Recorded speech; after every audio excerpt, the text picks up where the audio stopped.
What's going on, everybody? This is Eric here from ParaFlinch. Welcome to another video. Today, I've got something different for you. It's just basically my your midterms, for example, of my Road to Worlds 2019. Well, 2018 and 2019, but Worlds is held in 2019, so we're just gonna call it the 2019 season. I'm pretty sure that's what you just call it anyways. But anyways, yeah, so this is just my halfway checkpoint. I just want to go through, not only does this kind of just show you guys where I'm at and where I'm heading, but also gives me a good backbone of showing or just remembering what I've done, because I know a lot of people like to save everything to the very end and see what decks brought them their points or whatever, but that can be pretty daunting to go back and look at and try and remember all that stuff. So we're just gonna do a midterm one and then we'll do a final one towards the end, hopefully with 550 points at least. But let's go ahead and go right into quarter one. So my quarter one was not very productive. I mean, I did finish kind of okay. I thought it was going to be okay, because if you remember, Pokemon did not let us know how much points we needed to have to get to Worlds until towards the very end of quarter one. So a lot of us are thinking, oh, 100 points will probably be fine. So I wasn't really trying very hard to get like first place cups. I wasn't trying very hard to, I genuinely thought like a second place, like what you see here on the screen, a second place and a top 4 would have been more than enough.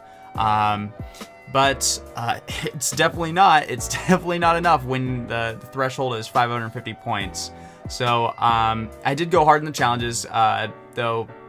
I mean, I don't know if you can really even say that. I mean, challenges are challenges. There's so many of them. It's kind of easy to get first place challenges, I think, in my opinion.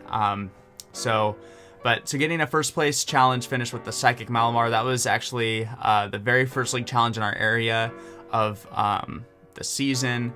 And I went in with Psychic Malamar. This was before the regionals that Rukan came and popularized it with Gascan. But yeah, it was just straight Malamar. You had Marshadow GX, what is it, Dawn Wings GX. So just all this stuff, just straight Malamar. And yeah, just Malamar first place league challenge finish. Then I also went to an expanded Buzzrock League challenge.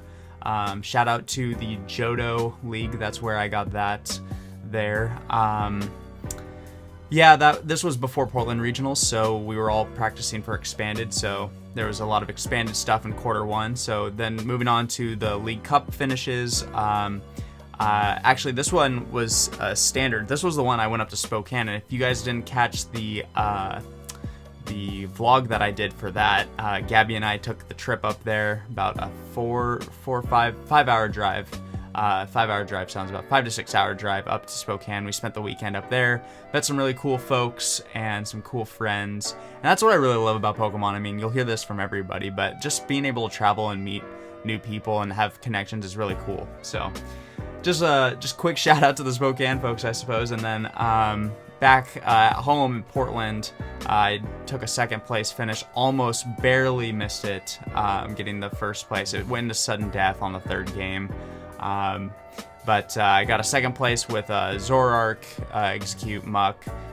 This was just, you know, your generic Lone Zoro, I think that's what it was called. But then what got banned that you couldn't, something got banned or something that didn't make it like its total original Zoroark engine.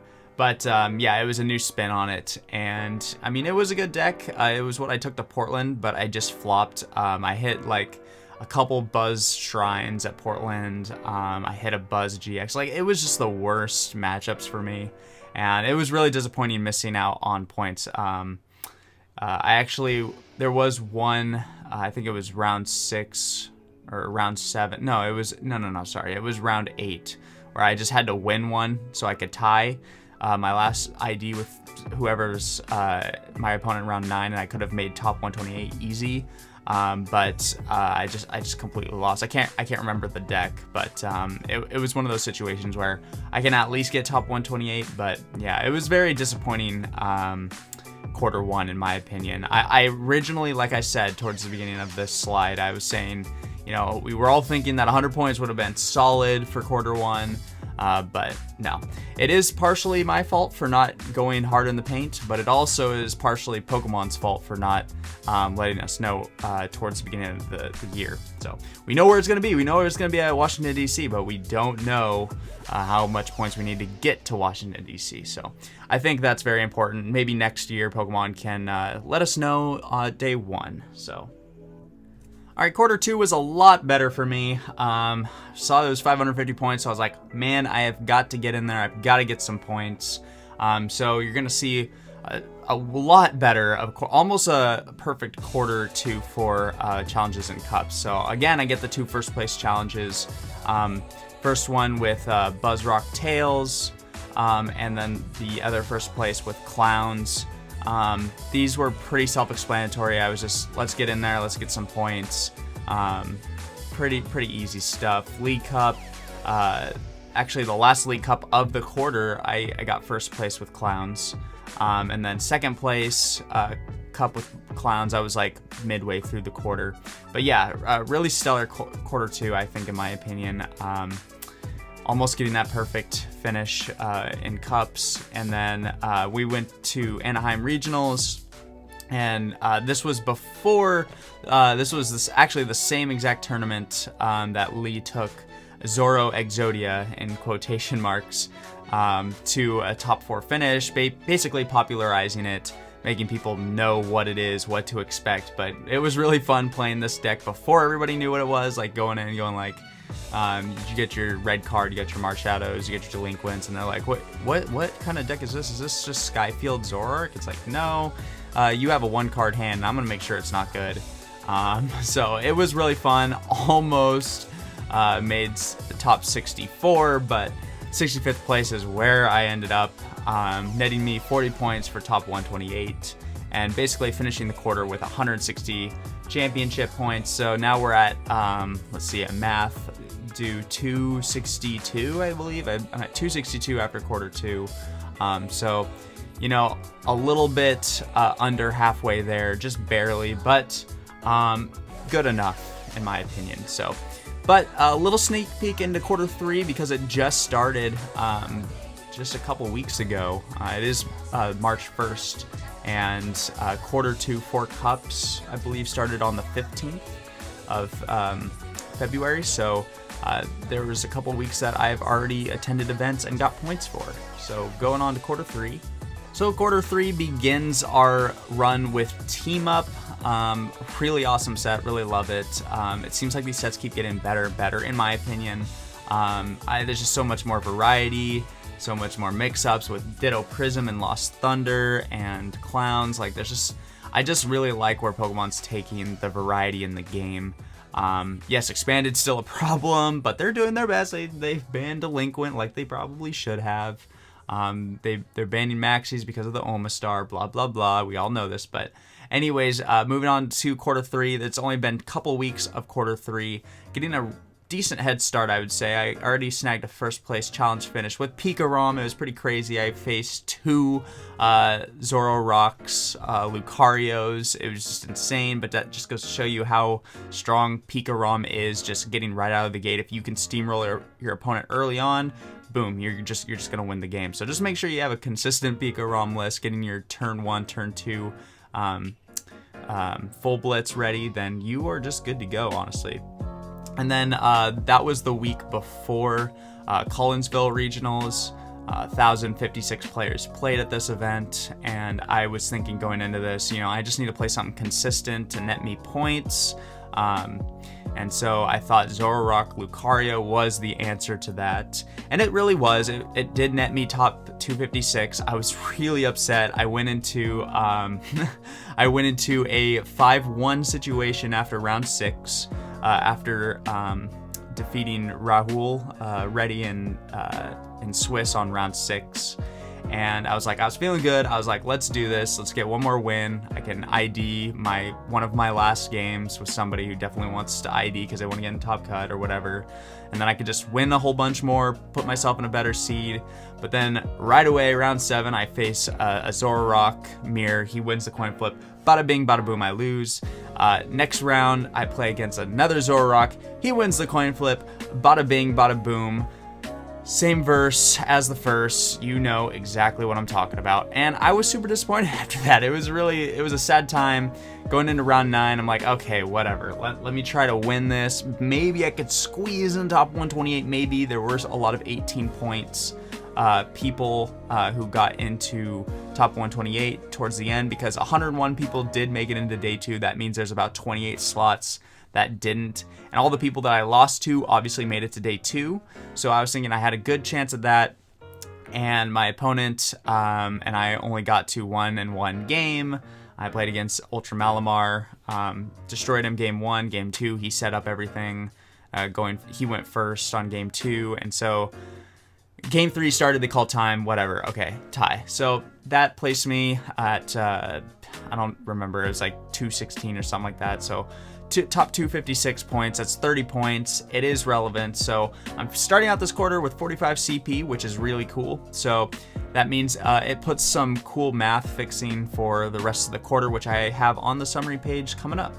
Yeah, so in summary, as you can see, we already went through all the quarters. So quarter 1 got 102, quarter 2, 160, and quarter 3 so far, only the first couple of weeks, I have 45. So in theory, so we're at 307 championship points now. So in theory, if you look at the table I have below, which I also recommend, if you guys are going for your invite, make sure you have like a table or something like this so you can fudge around with the numbers and try and see what you can really do realistically, as well as hypothetically on your journey to getting your invite. So what I have is the theoretically and the not realistically, but theoretically, I could max out. You see in these yellow cells here I have.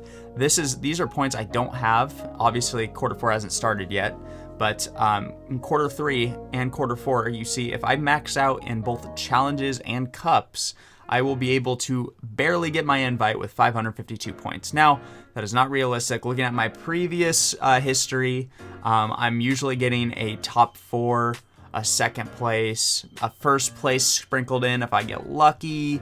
But yeah, so yeah, quarter 1, I got a second place with 40 points, and then a third place with 32 points. Quarter 2, I did do good. Got 50 points from a cup and 40 points from second cup. So, so I'm expecting to do the same. I'm expecting to get at least a second in both. And then I'm not going to expect to get a first, but probably, top 4 or second place finishes. And then I can expect, based off of what I've done in the last quarters, I can expect to get 2 first place finishes for my challenges. So I can basically expect that. That's realistic. Now, in order to fulfill the point gaps, I'm going to have to go to a couple more regionals or internets, and I already have a couple regionals lined up. I still am going to Santa Clara here at the end of is it at the end of quarter 4? It's towards the end of quarter 4. It's in quarter 4, I believe. And then as well as I think it's Wisconsin. I believe Wisconsin is the last one of the quarter. I'm going to that one as well. So we'll see where we go. I'm going to see how quarter 3 goes. I mean, if quarter 3 goes really bad, I might even consider just going to internets, but I don't think we'll need to go that far. I think if I'm able to just get a second place and a top 4 in both quarters, I think just getting a top 128 at one of those 2 regionals will be enough to get me at my invite 550 points. So yep, that's basically a look at this. It's just a nice little backbone for me, as well as a cool thing to show you guys where I'm at. Let me know where you guys are at if you're going for your invite, what decks you've gotten or you've used to get you this far, what's really carried you. Really, for me, it's I apologize for that squeaking sound. I think that's my dog doing. Nope, that's just a car. So yeah, I mean, basically, Clowns has really pulled me through a lot. As you could have seen on quarter 2, Clowns did a lot of work. However, I don't know if Clowns are really going to do that much for me. I know Clowns just did win Collinsville, but hey ho, you never know. We'll see how my local meta turns out. I'm really liking Pika Rom as well. Zapdos decks are great. I mean, there's so many options with Team Up. It's really cool. So with that, guys, I'll see you guys in the next video. More PTCGO stuff, I believe, is coming up. So thanks again for watching, and thanks so much for being part of the channel. Really appreciate it. And I'll see you guys next time in the next video. See you later.